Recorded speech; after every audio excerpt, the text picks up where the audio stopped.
Hello అండి. అందరికీ నమస్కారం. నేను మీ Swathi. Welcome back to Mahi podcast.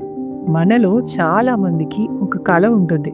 రేపు పొద్దున్నే లేవగానే అద్దంలో చూసుకుంటే సిక్స్ ప్యాక్ ఉండాలి, లేదా బ్యాంక్ బ్యాలెన్స్ కోట్లలో ఉండాలి అని, అవునా? కానీ నిజం ఏంటంటే సక్సెస్ అనేది ఒక ఈవెంట్ కాదు, అది ఒక ప్రాసెస్.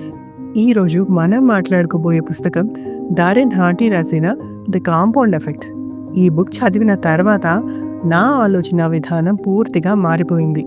మన లైఫ్ మన చేతుల్లోనే ఉందనే నమ్మకాన్ని ఈ బుక్ ఇస్తుంది. అసలు ఈ కాంపౌండ్ ఎఫెక్ట్ అంటే ఏంటి? అది మనల్ని ఎలా హీరోని చేస్తుంది, లేదా జీరోని చేస్తుంది? Let's dive in. పుస్తకంలో రచయిత ఒక ముగ్గురు స్నేహితుల కథ చెప్తారు. లక్కీ, బక్కీ, చక్రి అని ముగ్గురు స్నేహితులు ఉన్నారనుకుందాం. వీళ్ళ ముగ్గురి లైఫ్ స్టైల్ ఒకేలా ఉంటుంది, కానీ ఒకరోజు వాళ్ళు చిన్న చిన్న నిర్ణయాలు తీసుకున్నారు.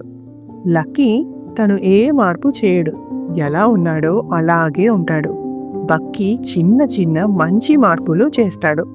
రోజుకి ఒక 15 నిమిషాలు మంచి పుస్తకం చదవడం, కేవలం 125 క్యాలరీల ఫుడ్ తగ్గించడం చేస్తాడు. చక్రి కొంచెం బ్యాడ్ హ్యాబిట్స్ అలవాటు చేసుకుంటాడు. రోజుకి ఒక డ్రింక్ లేదా కొంచెం జంక్ ఫుడ్ తింటాడు. మొదటి 5 నెలలు ముగ్గురిలో ఏ మార్పు ఉండదు. 18 నెలల తర్వాత కూడా ఏమీ అనిపించదు. కానీ సరిగ్గా 31 నెలల తర్వాత చూస్తే బక్కీ స్లిమ్ అయిపోయి ప్రమోషన్ కొట్టి హ్యాపీగా ఉంటాడు. చక్రి విపరీతంగా బరువు పెరిగి నెగటివ్ ఆలోచనలతో ఉంటాడు. లక్కీ మాత్రం అక్కడే ఉంటాడు. చూసారా? ఆ రోజు తీసుకున్న చిన్న చిన్న పనులే, నిర్ణయాలే 31 నెలల తర్వాత కొండంత తేడాని చూపించాయి.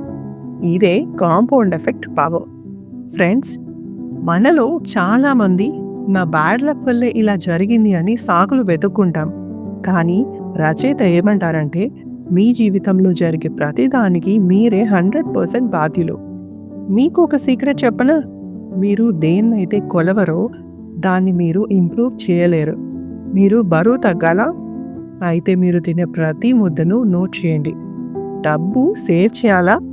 ఖర్చు చేసే ప్రతి రూపాయిని రాయండి. దీన్నే ట్రాకింగ్ అంటారు. మనం రాస్తుంటే మనకు అర్థమవుతుంది, అరే నేను అనవసరంగా ఇక్కడ ఇంత టైం వేస్ట్ చేస్తున్నానా అని. ఒక్క వారం పాటు మీ ప్రతి అలవాటును ట్రాక్ చేసి చూడండి. మీ లైఫ్ మీ కంట్రోల్లోకి వస్తుంది. చాలామంది అనుకుంటారు, మేము కొత్త నిర్ణయాలు తీసుకుంటాం కానీ 2 రోజులకే ఆపేస్తాం ఎందుకు అని. ఎందుకంటే మన దగ్గర విల్ పవర్ ఉంటుంది, కానీ వై పవర్ ఉండదు. మీరు ఒక పని ఎందుకు చేస్తున్నారో మీకు బలమైన కారణం ఉండాలి. ఇక రెండోది బిగ్ మూవ్. ఒక బావి దగ్గర పంపు కొట్టేటప్పుడు మొదట్లో నీళ్లు రావడానికి చాలా కష్టపడాలి. కానీ ఒక్కసారి నీళ్లు రావడం మొదలయ్యాక మీరు మెల్లగా కొట్టినా ధారగా వస్తాయి. సక్సెస్ కూడా అంతే. స్టార్టింగ్లో రిజల్ట్స్ రావు, బోర్ కొడుతుంది. కానీ మీరు వదలకుండా చేస్తూ ఉంటే ఆ మొమెంటం మిమ్మల్ని ముందుకు తోస్తుంది. ఒక్కసారి బిగ్ మూవ్ మీ లైఫ్లోకి వస్తే ఇక మిమ్మల్ని ఎవ్వరూ ఆపలేరు.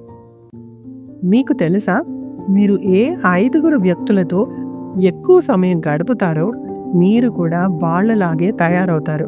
మీ ఫ్రెండ్స్ ఎప్పుడూ కంప్లైంట్స్ చేసేవారా, లేక కొత్త విషయాలు నేర్చుకునేవారా? నెగిటివ్ వ్యక్తులకు దూరంగా ఉండండి. మరియు ఎప్పుడూ అందరిలాగే కాకుండా కొంచెం ఎక్స్ట్రా చేయడానికి ప్రయత్నించండి. అందరూ ఆగిపోయే చోట మీరు ఒక్క అడుగు ముందుకేయండి. ఆ ఒక్క అదనపు ప్రయత్నమే మిమ్మల్ని ఇతరుల కంటే 1000 రెట్లు ముందుకు తీసుకెళ్తుంది. చివరగా విజయం అనేది ఒక అద్భుతం కాదు, అది మీ రోజువారీ అలవాట్ల ఫలితం. ఈ రోజే ఒక చిన్న మంచి పని మొదలు పెట్టండి. ఫ్రెండ్స్, ఈ పాడ్కాస్ట్ మీకు నచ్చితే వెంటనే ఆ లైక్ బటన్ నొక్కండి. మీ ఒక్క లైక్ మాకు ఎంతో సపోర్ట్ ఇస్తుంది. ఈ ఇన్ఫర్మేషన్ మీ ఫ్రెండ్స్కి ఉపయోగపడుతుంది అనుకుంటే వాళ్లకు షేర్ చేయండి. మనం అందరం కలిసి ఎదుగుదాం.